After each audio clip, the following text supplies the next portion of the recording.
করে একটা দেশ আসলে আমাদের কাছে মনে হচ্ছে স্বাধীনতা তো ৭১ সালে হয়েছে, কিন্তু আমরা একটা পেচিশ সরকারের হাত থেকে, জালিম সরকারের হাত থেকে আমরা মুক্তি পেয়েছি।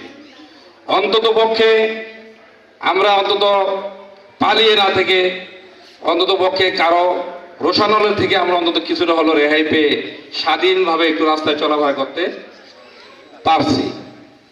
এই জন্য মহান আল্লাহর কাছে আমরা কৃতজ্ঞতা প্রকাশ করি। তবে বাংলাদেশ জাতীয়তাবাদী দল বিএনপির পিছনে যেভাবে আওয়ামী লীগ ষড়যন্ত্র ইতিপূর্বে করেছে, এখন বর্তমান যে তত্ত্বাবধায়ক সরকারের সেও যে আমাদেরকে সুখে রাখছে তা নয়।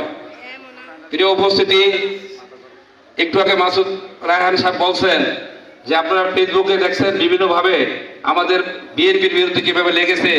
আজকে সকালেও আমি দেখেছি ফেসবুকে লিখেছে জামালপুরে, আমরা মনে অনেকেই দেখতে পাচ্ছেন ফেসবুকে, জামালপুরে শেখ হাসিনার ছবি সহ মিছিল বের করেছে এবং জামালপুরে শেখ হাসিনাকে আস্থার প্রতীক হিসাবে তারা বলে, তারা স্লোগান দিচ্ছে।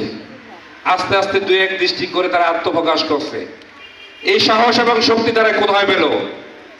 যেখানে আমাদের ভাইদের ৫ই আগস্টের পূর্বে জুলাই গণ অভ্যুত্থানে যারা নিহত হয়েছে, শহীদ হয়েছেন, তাদের রক্ত এখনো রাজপথে লাল হয়ে আছে, তাদের রক্ত এখনো শুকায়নি। শত শত ছাত্র এবং জনতা আজও আমাদের হাসপাতালে কাতরাচ্ছে, কারো পা নাই, কারো চোখ নাই, কারো হাত নাই। তারপরেও তারা সেই খানা শুকাইতে দেখা যাচ্ছে আজকে ফ্যাসিস্ট আওয়ামী লীগ সরকার, ছাত্রলীগের যুবলীগের কর্মীরা, গুন্ডারা, পান্ডারা রাস্তায় নামতেছে। এই সাহস এই সরকার দিচ্ছে, তাদেরকে অ্যারেস্ট করে নাই। প্রিয় বন্ধুরা,